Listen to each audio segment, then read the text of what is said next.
Hello students, आज हम अभ्यास सागर का 12वां अभ्यास पौधे के पंख और व्याकरणिक विषय है निपात और अपठित गद्यांश। ठीक है, तो आइए प्रश्न पहला, निम्नलिखित वाक्यों को ध्यान से पढ़िए।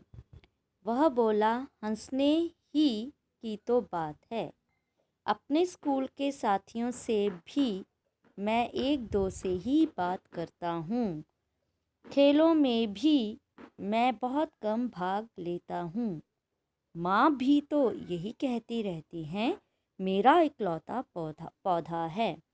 इन वाक्यों में ही तो भी शब्द निपात हैं। याद रखिए, जो शब्द वाक्य में अर्थ पर विशेष बल देते हैं उन्हें निपात कहते हैं। अब नीचे दिए गए वाक्यों को ध्यान से पढ़िए। खेलों में भी मैं बहुत कम भाग लेता हूँ। खेलों में मैं बहुत कम भाग लेता हूँ। ठीक है, एक में भी लगा है और एक वाक्य में भी नहीं लगा है। दोनों वाक्यों का अर्थ एक ही है कि लेखक खेलों में कम भाग लेता है, लेकिन पहले वाक्य में भी लगने से यह विशेष अर्थ प्रकट होता है कि खेलों के अलावा और भी कुछ है जिसमें लेखक कम भाग लेता है, जबकि दूसरे वाक्य से यह विशेष अर्थ प्रकट नहीं होता। अब प्रश्न दूसरा है, नीचे दिए गए वाक्यों में निपात रेखांकित कीजिए। है ना, तो अभी हमने देखा ही, भी, तो, है ना, इस तरह के शब्द क्या है, निपात। इसको थोड़ा बड़ा कर लें। माताजी मुंबई से कल ही आई हैं। अब इसमें निपात कौन सा है, ही। ठीक है, वह भी वह भी पिताजी के साथ चला गया, तो यहाँ पर भी। ठीक है, परीक्षाएं शुरू होने में मात्र 2 दिन रह गए हैं, तो मात्र। मेरे पास केवल 10 रुपये हैं। ठीक है, तो केवल। मैंने तो उसे देखा भर था, तो मैंने तो उसे देखा भर था, तो इसमें भर। ठीक है, तो ये दोनों ही आएंगे। वह रात तक यहीं बैठा रहा, तो तक। मैं दिन भर काम कर रहा था, तो ये क्या है, सारे निपात।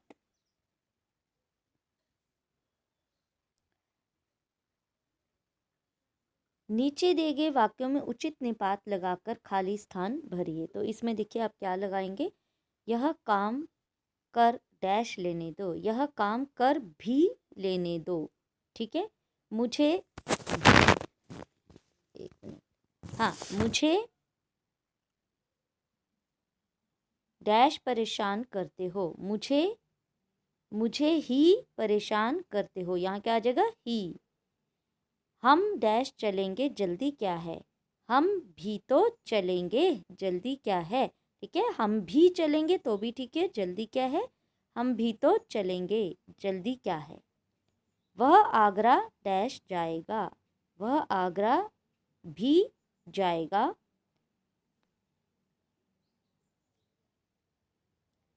या वह आगरा ही जाएगा, वह आगरा भी जाएगा, दोनों भी ठीक है। वह डैश कब की चली गई, वह तो कब की चली गई। हम दोनों डैश बहुत मेहनती हैं, हम दोनों भी बहुत मेहनती हैं।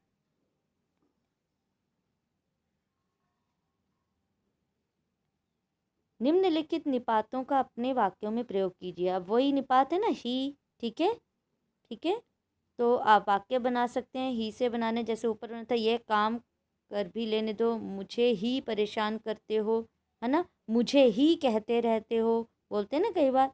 तो ये निपात के वाक्य आप बनाई भी से, है ना, तो वाक्य बनाना है कि उस बीच में भी आ जाए, है ना। मुझे भी जाने दो, है ना। ठीक है, तो केवल, तक, भर, ये सब क्या है, ये सब निपात हैं। अब निम्नलिखित गद्यांश को पढ़कर दिए गए प्रश्नों के उत्तर लिखिए। देखिए काफ़ी बार हम गद्यांश पढ़ चुके हैं और अपठित गद्यांश आपको परीक्षा में भी आता है। तो अपठित गद्यांश इसको पढ़िए और स्वयं इसको आप करेंगे, ठीक है। तो यहाँ पहले आप क्या करेंगे, पहले प्रश्न पढ़ेंगे, उसके बाद आप अपठित गद्यांश पढ़ेंगे, फिर आप उसके उत्तर जल्दी ढूंढ पाएंगे, ठीक है। तरीका यही होता है। तो ये स्वयं आप करेंगे। आओ दोहराए हैं, ये भी आप पढ़ चुके हैं, ठीक है। निम्नलिखित समस्त पदों का विग्रह कीजिए तथा समास का नाम लिखिए। तो अभी अभी पीछे अपने वीडियो में आपने समस्त पद और समास आपने पढ़े थे, ठीक है। तो समस्त पद और विग्रह और समास का नाम, ठीक है। सत्याग्रह, सत्य के लिए आग्रह, ठीक है। तो ये क्या होगा, तत्पुरुष समास। चतुर्मुख, चार मुखों का समाहार या चार मुखों का समूह, तो द्विगु समास। जलधारा, जल की धारा, तत्पुरुष समास। नवरात्र, नौ रातों का समाहार या नौ रातों का समूह, नौ रातों का समाहार, द्विगु समास। ऑलरेडी आप कर चुके हैं, आप पीछे देख भी सकते हैं, ठीक है। राजा रंक, बीच में योजक लगाए, विग्रह कैसे होगा, राजा और रंक। फिर लिखेंगे द्वंद्व समास। जल थल, जल और थल, तो यहाँ भी क्या आ जाएगा, द्वंद्व समास, ठीक है। अगला इसका होगा आपका प्रश्न 7। इसमें भी आपने निम्नलिखित विग्रहों के क्या बनाने हैं, आप समस्त पद बनाने हैं, ठीक है। तो इस समस्त पद में क्या लिखेंगे आप, देखिए 100 अब्दों यानी वर्षों का समूह, तो यहाँ क्या आ जाएगा, शताब्दी। क्या आएगा, शताब्दी। ये आओ दोहराए हैं, रिपीट कर रहे हैं हम, ऑलरेडी आप पढ़ चुके हैं, तो स्वयं करने चाहिए, ठीक है। तो शताब्दी, तो यहाँ समास क्या आ जाएगा, द्विगु, है ना, क्योंकि संख्यावाची है ना इसकी पहला पूर्व पद, तो वहाँ पर कौन सा समास होता है, द्विगु। गंगा और यमुना, गंगा यमुना, बस बीच में योजक चिन्ह लगेगा, द्वंद्व समास। गुण से युक्त, गुण युक्त, तत्पुरुष समास। तीन फूलों का समाहार लिखा है, ये फूलों नहीं होगा, तीन फलों का समाहार है ये, इसको ठीक कर लें। तीन फलों का समाहार, त्रिफला, तो द्विगु समास। शरण में आगत, शरणागत, तत्पुरुष समास। पूर्व और पश्चिम, पूर्व और पश्चिम, तो पूर्व पश्चिम, तो यहाँ पर आप बीच में योजक चिन्ह लगा दें, तो द्वंद्व समास, ठीक है। अगला देखें प्रश्न 8। नीचे दिए गए शब्दों में से उपसर्ग व मूल शब्द अलग करके लिखिए। ये आओ दोहराए वाले प्रश्न हैं, वैसे स्वयं करने चाहिए। संपत्ति, ठीक है, यहाँ आ जाएगा सम और यहाँ पति, तो सम जमा पति, संपत्ति, ठीक है। अतिशय में या अति यहाँ आ जाएगा, मूल शब्द है शय, ठीक है। अति यहाँ आ जाएगा, शय यहाँ पर मूल शब्द है। प्रतिकूल में प्रति उपसर्ग है, यहाँ पे ये जो स्टार्टिंग है प्रति उपसर्ग है, और कूल जो है मूल शब्द है, ठीक है। सुकन्या में सु, है ना, ये जो पहला वाला है सु जो है उपसर्ग है, कन्या यहाँ मूल शब्द है। अनुग्रह में अनु यहाँ उपसर्ग है, ग्रह यहाँ मूल शब्द है, ठीक है। नीचे दिए गए शब्दों में प्रत्यय लगाकर एक स्थान भरिए, तो यहाँ आपको कोष्ठक में शब्द दिए गए हैं, इनमें आपने प्रत्यय लगाने हैं। प्रत्यय कहाँ लगते हैं, अंत में, ठीक है। राजू बहुत, तो यहाँ क्या आ जाएगा, बलवान है, यहाँ क्या लिखेंगे, बल लिखा ना, तो बलवान, वान जोड़ दिया हमने प्रत्यय। रमेश की आवाज में डैश है, मधुरता। प्रतिमा के घर की डैश देखकर आनंद आ गया, सजा है ना, तो सजावट, सजावट, ठीक है। तो इसमें सजा जमा आवट हो जाएगा, तो सजावट ही रहेगा, सजा जमा आवट प्रत्यय लगा इसमें, तो यहाँ क्या लिखेंगे, सजावट।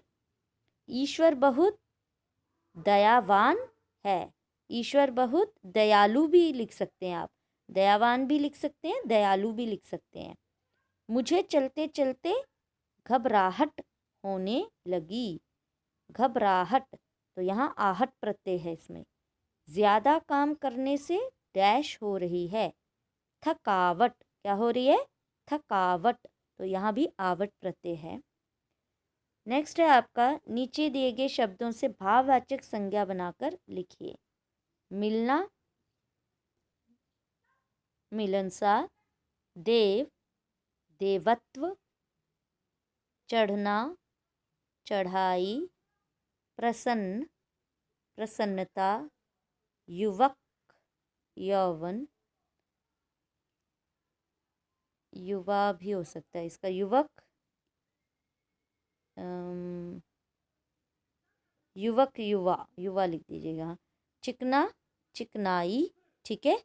तो ये आप इसमें लिखें, ये भाववाचक संज्ञा है। और निम्नलिखित मुहावरों का वाक्यों में प्रयोग करते हुए अर्थ बताइए।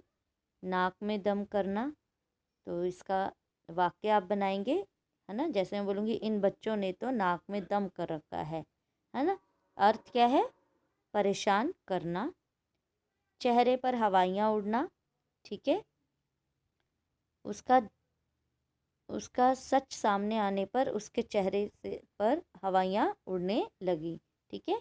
यानी कि चेहरे पर हवाइयाँ उड़ना मतलब बिल्कुल घबरा जाना, डर जाना। आसमान सिर पर उठाना, ठीक है। तो अध्यापक के आने से पहले सभी बच्चों ने, कक्षा में सभी बच्चों ने आसमान सिर पर उठा रखा था, ठीक है। तो अर्थ क्या है? आसमान सिर पर उठाना भी क्या है? बहुत परेशान करना होता है। तो ये मुहावरे, ठीक है, इनका वाक्यों में प्रयोग करें और अर्थ लिखें। अपने जीवन का कोई भी अनुभव डायरी के रूप में लिखिए। अपने जीवन का कोई भी अनुभव, कोई भी अनुभव बोला है तो कोई भी लिखिए डायरी के रूप में। डायरी में सर्वप्रथम सबसे ऊपर दिनांक होती है, दिनांक और समय लिखिए और फिर अपना अनुभव लिखिए, ठीक है।